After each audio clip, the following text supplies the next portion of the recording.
Bonjour à tous. Aujourd'hui, j'aimerais vous présenter le système de sac de couchage de l'armée américaine, que l'on appelle aussi le MSS pour Military Sleeping System.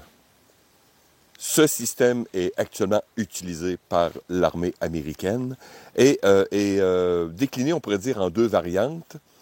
Une variante en version, on peut dire, Woodland, donc le camouflage M81 Woodland, avec le sac intermédiaire noir, et la version ici que je vous présente, qui est un peu plus récente, en version UCP qu'on appelle, ou ACU, dans le cercle du militaria. Les deux versions ont pratiquement aucune différence un à l'autre, hormis la couleur, mais celui-ci vient, de ce que j'ai pu comprendre, en 5 morceaux, tandis que l'autre vient en 4. Puis encore là, c'est pas grand-chose. La différence, c'est simplement le sac de compression. Comme ici, j'ai le sac de compression large et ce système peut venir avec un sac de compression un peu plus petit. Je vais vous montrer une image pour vous montrer ce détail. Et juste avant de déballer le tout pour que je vous présente chacun des morceaux, je voulais vous montrer simplement un comparatif entre le système que vous voyez ici, américain, et le canadien. Bon, voilà, j'ai zéroté un peu ma mire. Donc, vous voyez le système américain et le système canadien. Juste un petit détail que je dois dire sur le canadien que vous voyez à votre droite. Celui-ci est une version un peu spéciale, c'est une version extra longue. Donc, elle a environ 1 kg de plus. Mais juste pour vous comparer, généralement, l'américain va être environ à 4 kg ou 8,5 livres. Et le canadien, lui, vient environ à 5,5 kg, grossièrement 12 livres. Donc, évidemment, il y a quelques variantes. Mais celui-ci est complet avec la capuche, le bivy bag et tout. C'est un petit changement d'angle, bien sûr, pour varier le tout. Vous allez comprendre aussi les différences entre le Canadien et l'Américain, puisqu'il y a, on pourrait dire, deux philosophies un peu en arrière de tout ça. Donc, ça va vous permettre de faire un choix si c'est un de ces deux systèmes vous intéresse. Comme je vous dis, aujourd'hui, je vous présente l'Américain dans son ensemble matériel et aussi un peu la philosophie qui va en arrière pour son utilisation. Donc maintenant, je vais vous déballer le tout et vous présenter chacune de ces pièces de ce système.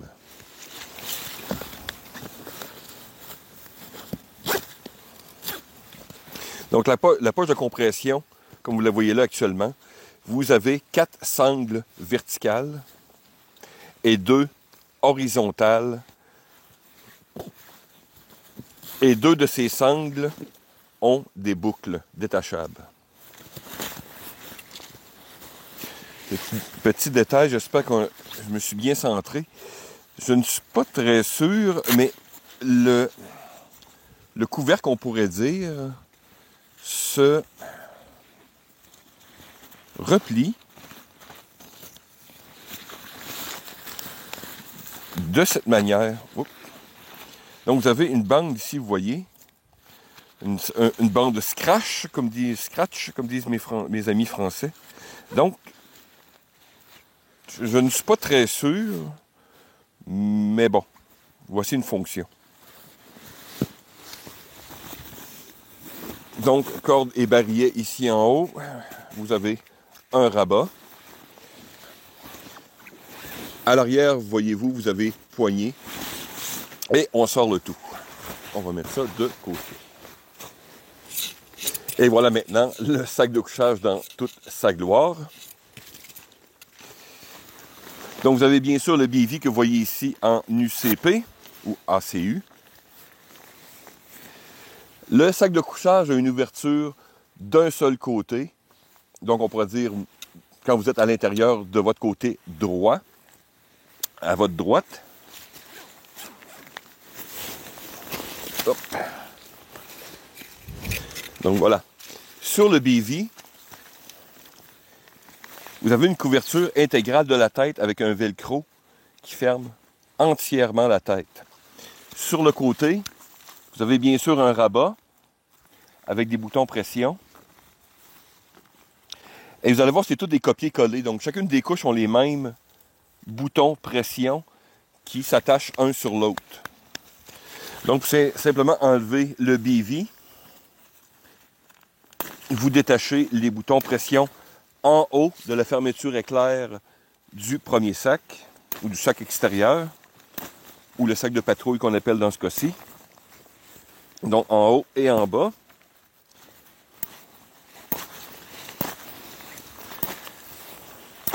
Voilà. Donc, on vient d'enlever le BV. Ce n'est pas marqué Gore-Tex à l'intérieur. Je ne suis pas trop sûr. Ici, je vois un numéro. Celui-ci que je me suis procuré est pratiquement neuf. Il n'y avait aucune déchirure, rien.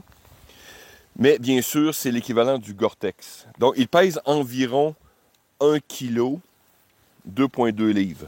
Donc, je vais l'enlever pour vous montrer les autres morceaux. Donc, sur le dessus, ici, ce sac, c'est le sac qu'on appelle sac de patrouille. Certains l'appellent aussi sac de jungle ou sac, bien sûr, extérieur. Les matériaux c'est du nylon 70 denier ripstop, comme on peut voir ici. J'ai changé d'angle pour mieux vous présenter. L'isolation est, ce que je peux voir, c'est du Polar Guard HV. Comme vous savez, dans les sacs de couchage, on pourrait dire qu'il y a 3 niveaux. Confort, donc vous êtes confortable. Le niveau d'utilisation normal et ce qu'on appelle le niveau de survie. Celui-ci est mis à 10 degrés Celsius. Ce que je peux confirmer, ça fait des années que j'en ai 2 d'ailleurs de ces sacs de patrouille, et je peux confirmer qu'à 10 degrés, vous êtes correct, confortable. Si vous êtes en mode opérationnel militaire et ou bushcraft, donc vous dormez souvent avec vos sous-vêtements ou peu importe. Donc 10 degrés, c'est totalement raisonnable. Et au niveau de la tête, vous avez un barillet d'ajustement qui fait l'ensemble. Donc quand vous tirez, vous pouvez vraiment avoir ce style momie, comprenez-vous, sans problème. Et tant qu'on est ici, vous avez une bande scratch qui passe par-dessus ici la fermeture éclair. Et vous avez le même système de bouton pression réversible. Donc on va essayer. Hop, voilà. Et pour les boutons, comme j'expliquais, c'est du copier-coller. Donc vous voyez les boutons ici. Donc on ouvre.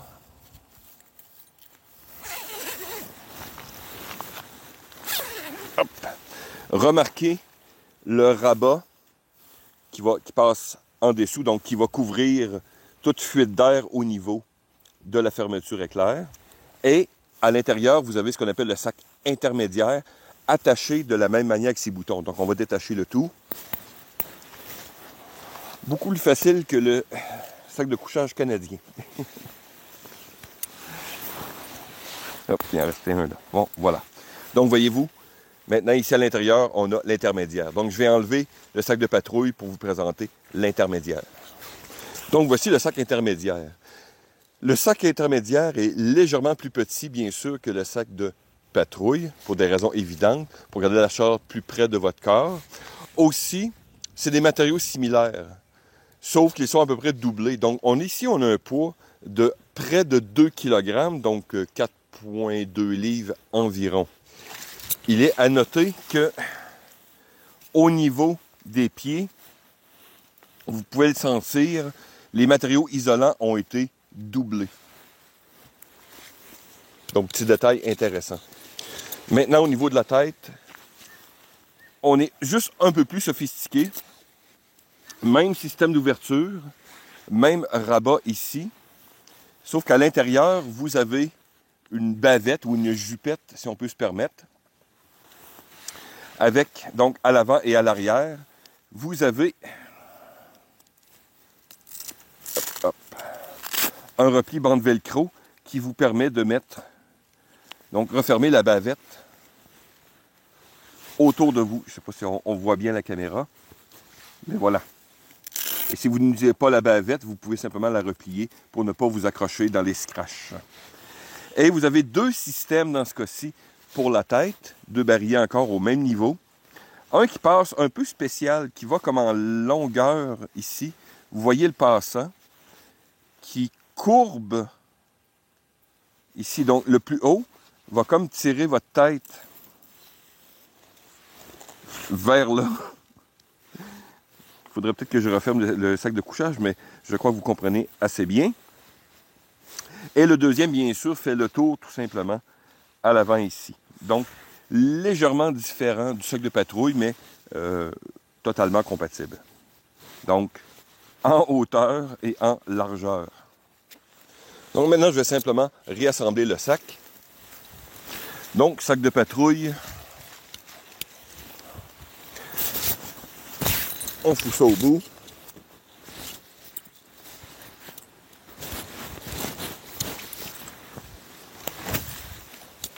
On aligne les fermetures sur la longueur. Pas de discrimination. Donc, les boutons sont doublés, donc mâle, femelle. Donc, vous commencez par la section.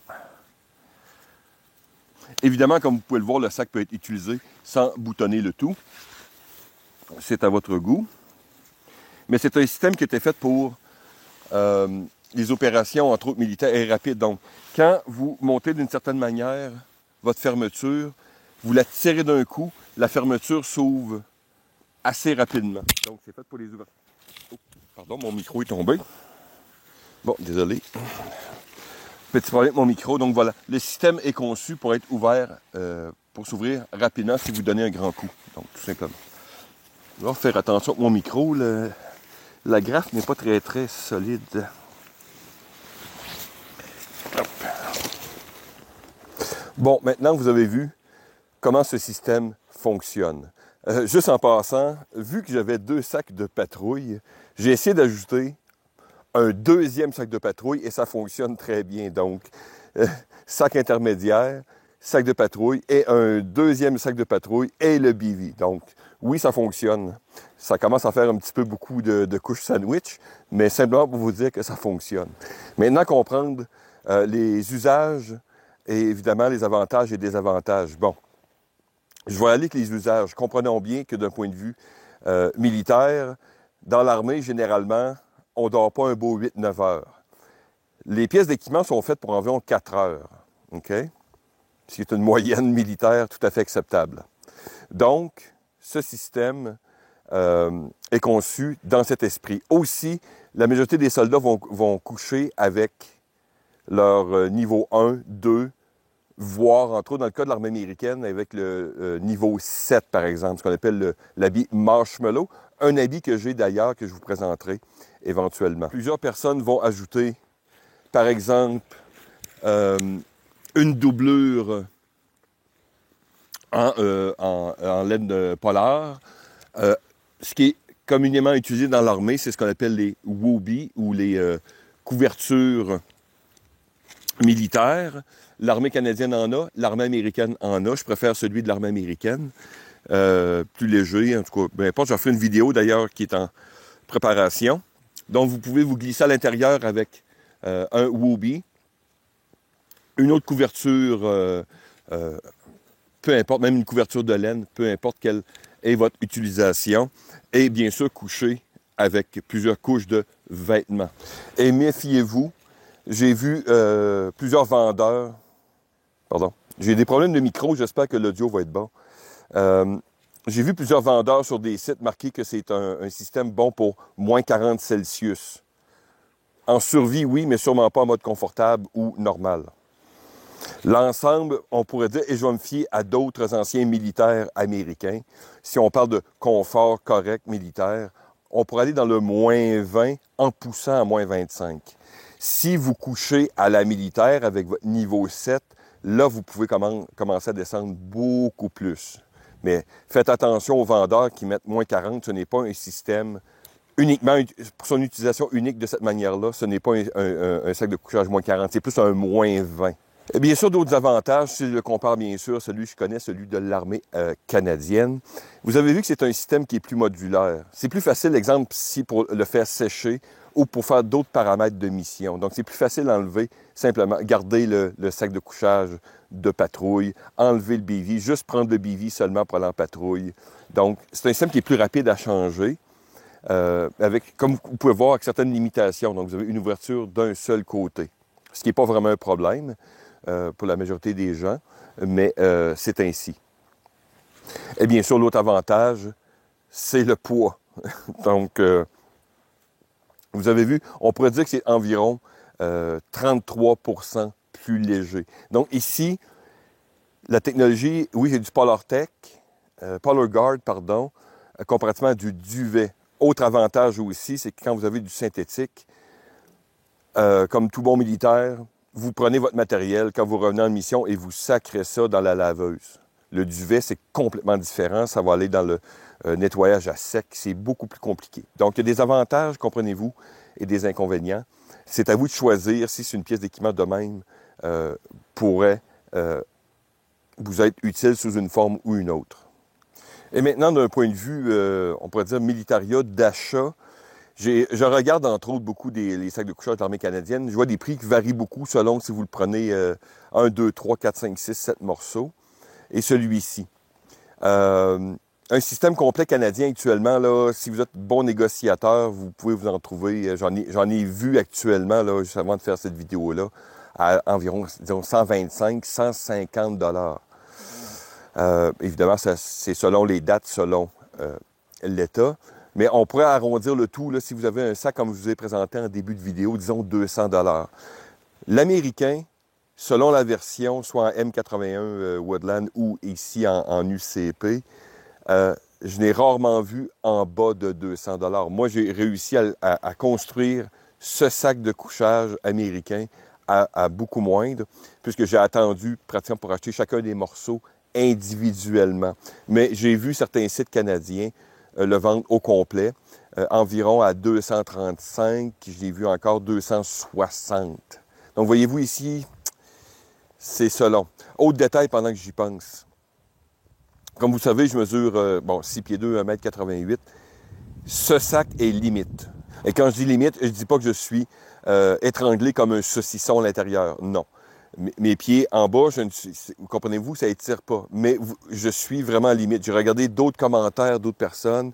Et une personne de 6 pieds 3, donc à environ 1,90 m, il a dit que c'est la limite pour lui. Donc, prenez une référence. Si vous êtes une grande personne, c'est peut-être pas un système pour vous. Le système canadien est peut-être meilleur puisqu'il sépare la capuche du reste du système. Comme je vous dis, je vais essayer d'avoir du temps pour faire une vidéo sur le Canadien. Encore là, mais c'est important de noter que si vous êtes une grande personne, c'est peut-être pas un sac de couchage pour vous. Enfin, si vous mesurez plus de 6 pieds 2, 1,88 m. Et question des tailles, quand je parle de grandes personnes, c'est surtout pour le sac intermédiaire à l'intérieur. Les sacs de patrouille et les BV sont très larges, sont comparativement, je peux les comparer à ceux de l'armée canadienne. Donc le BV bag est très large, il n'y a aucun problème pour accommoder beaucoup d'autres sacs de couchage. Et les sacs de patrouille, les verts aussi, sont très larges. Donc, moi, je n'ai jamais eu de problème avec ces petits sacs-là de couchage. Par exemple, je peux enlever l'intermédiaire en mi-saison. Et qu'est-ce que j'ai fait à l'occasion? C'est mettre 2 sacs de patrouille au lieu de l'intermédiaire et ça fonctionne très bien. Voyez-vous, il y a un petit côté modulaire fort intéressant. Mais comme je vous dis, je vous préviens, c'est le sac intermédiaire qui peut causer problème pour des grandes personnes. Donc, simplement pour terminer, je peux vous dire une chose, c'est que actuellement, dans mes opérations, maintenant, je privilégie ce système par rapport à mon système canadien, puisque je suis quelqu'un qui est un peu plus en mouvement avec mes équipements.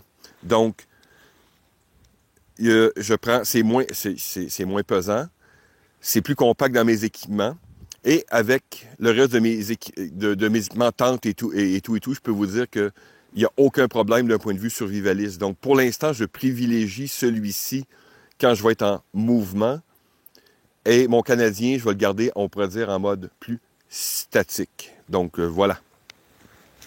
Alors, j'espère que vous avez trouvé cette petite vidéo intéressante. C'est un sac de couchage assez rare ici au Québec, Canada. Je le vois apparaître à l'occasion dans quelques surplus à prix semi-décent. Comme je vous dis, fort intéressant pour des gens comme les explications que je viens de vous donner. À noter aussi que les BV, d'autres compagnies font des répliques. J'ai essayé ceux de Miltech et très bonne réplique, sauf pour les boutons pression qui étaient tout simplement pas à la bonne place, qui étaient les mauvais. J'ai dû le modifier moi-même, mais j'ai le BV qui fonctionne avec celui-ci, qui est en Coyote. Mais il est aussi disponible en Flecktown, par exemple, et dans d'autres camouflages. Et j'ai vu apparaître un petit peu sur Amazon des répliques de ce système avec des BV bags dans des camouflages un peu plus exotiques. Donc voilà, j'espère que ça fut informatif et intéressant. Donc je vous remercie de m'avoir écouté. À la prochaine.